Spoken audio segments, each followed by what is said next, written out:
Simping for belts? To y'all, man.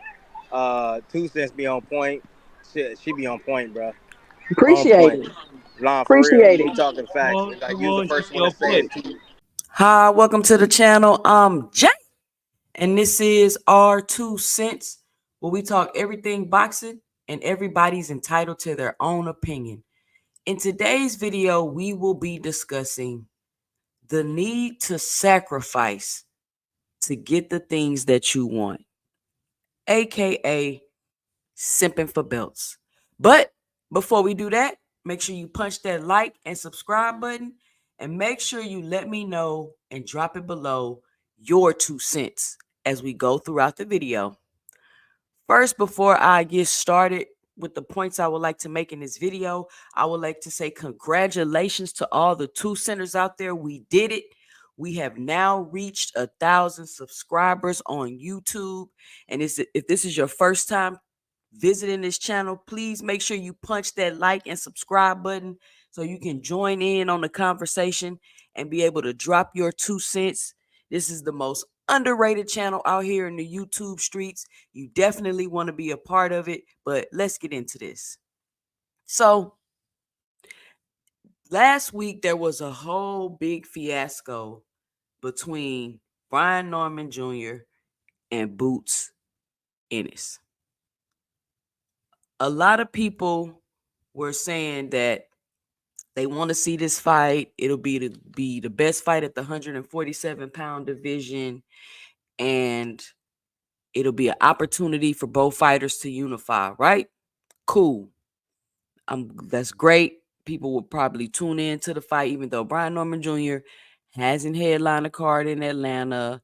He hasn't done no pay-per-views. He hasn't been a main event. He hasn't done any of that. But people thought that this would be a great unification fight. So when it came time to the negotiations, there was a lot of back and forth. It all started out with Boots Ennis saying they sent Brian Norman an offer and he didn't take it. Brian Norman Sr. took a lot of offense to that, and he started hopping on the internet, getting on his Bill Haney-ish, right? So they're going back and forth. Eventually, from my understanding, they get the deal all the way up to $1.7 million. Now, there's a lot of different perspectives about this situation.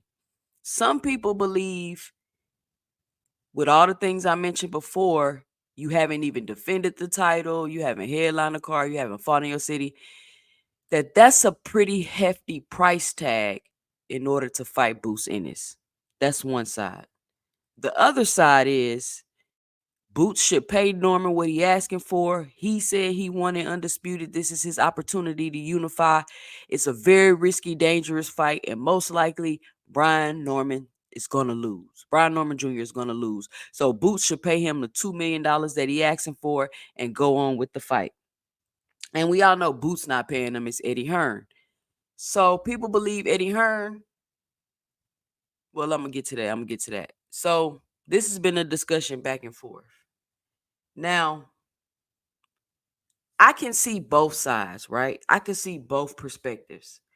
And I do believe that there are some situations where you may have to sacrifice to get what it is you want. And I believe that there are some situations where if you're the quote unquote B side, you may have to sacrifice and take the risk to get what you want. It's all situational, and it depends on where you are in your career. For example, a lot of people bring up Earl when they talk about this situation. Oh, Earl wanted to give the fans the fights they want to see. He gave in to whatever Crawford's demands were. Listen, I'm a huge Earl Spence fan. One of my favorite fighter, right?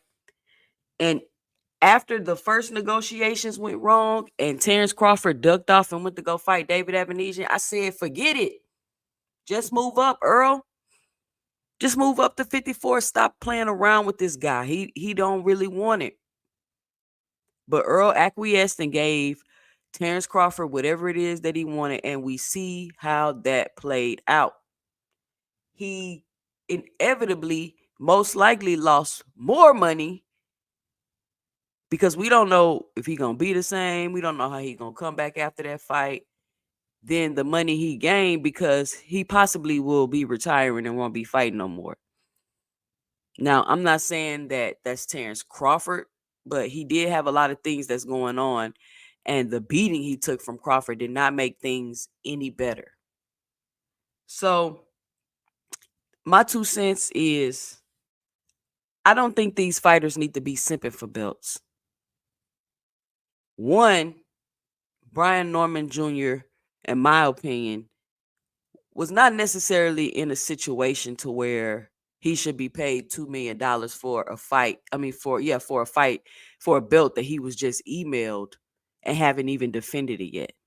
I said at the beginning of all this that the fight is just not ready.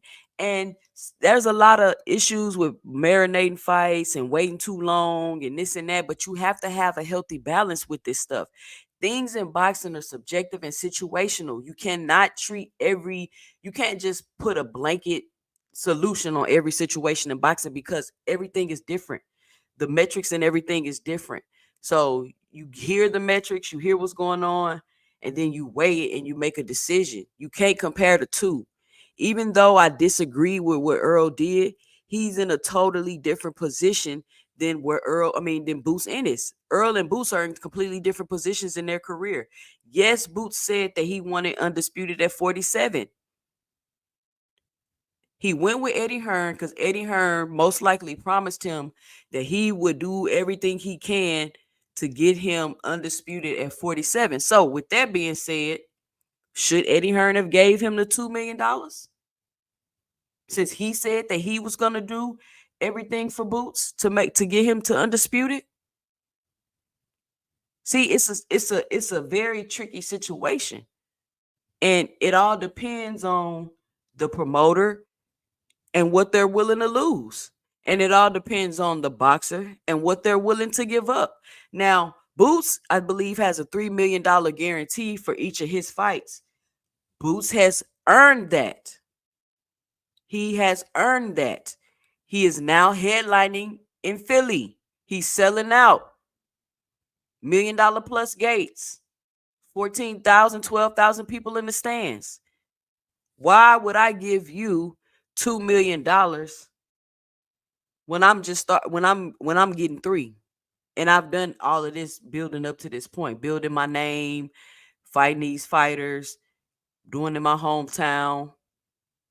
You got emailed a belt and all of a sudden you want to sell it to me because that's what it looks like.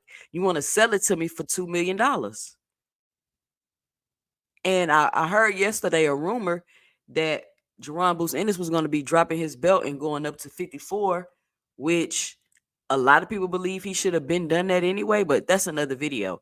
But if I were Boots and I had to do that, I would kind of be upset with Eddie Hearn because you told me you were going to do and put things in place so that I can get undisputed because that is what my goal is. But then I think a lot of fans should have put more pressure on Brian Norman to take the 1.5 or the 1.7 or whatever it is and make the fight. Because if I was Boots, I would say, okay, forget it. I'm going to fight my mandatory and Karen again. I know people don't want to see the fight, but it's not my fault. It's a mandatory. I got to fight him again. And I'll let Norman run around with the belt and see if he can keep it. And if he can keep it, we can make a bigger fight later on down the line. And then you can get what it is that you're asking for, because hopefully you will have all those things in place, all those metrics in place, so that you actually have earned the $2 million or whatever it is that you're asking for. And maybe it'll be more money by the time we meet back up because you've done more things to build your name, build your fan base, get your numbers up, and then we can make a big mega fight. But as of right now, the fight is not of that caliber for the money that you're asking for. And I don't think people should keep putting all this onus on the A side to give up things to make the fight. Now, do I agree with that in every single situation? No, I don't. Like I just said earlier, it's subjective. You cannot put one solution one blanket solution all across the board for all of these situations, because these boxers are in different places in their career. So people saying it's a duck, it's a duck, it's a duck. I don't use the term duck too loosely. And I also believe that just because the business doesn't work out doesn't necessarily mean it's a duck. However, I will say, I'm not sure if Brian Norman Sr. and Brian Norman Jr. ever had any intentions on taking this fight, but depending on how you look at it, it could have been a genius marketing move. You've been on the internet all week. You've been on Fight Hype. They got 1 million+ subscribers. Thousands of people have seen the video. You got the content creators. We're all talking about Brian Norman Jr. now. He has a fight coming up. I guarantee you there will be more eyes on Brian Norman Jr. now after this whole fiasco. People will be watching him now. People will be following him now because people want to see what's up. And if Boots has dropped that belt, like the rumors say, and is moving up to 54, Brian Norman can now become the man in the 47-pound division. Because before this, it was the hardcore, diehard fans that knew who Brian Norman was. But now he's getting out more to a casual base because the conversation of ducking has come up. So depending on how you want to look at it, duck or genius marketing move. I think that's what I'm going to title this video. Duck or genius marketing move. But let me know what you all think about the back and forth between Boots Ennis and Brian Norman. Should these fighters continue sipping for these belts, or should they just take each situation, each situation one thing at a time and check all the metrics and then decide what they want to do? Let me know what you think by dropping your 2 cents below in the comments. Follow me on IG at 2 Cents Boxing. Follow me on X, formerly known as Twitter, at 2 Cents 20. I'm Jay, and stay tuned for my 2 cents in the next video.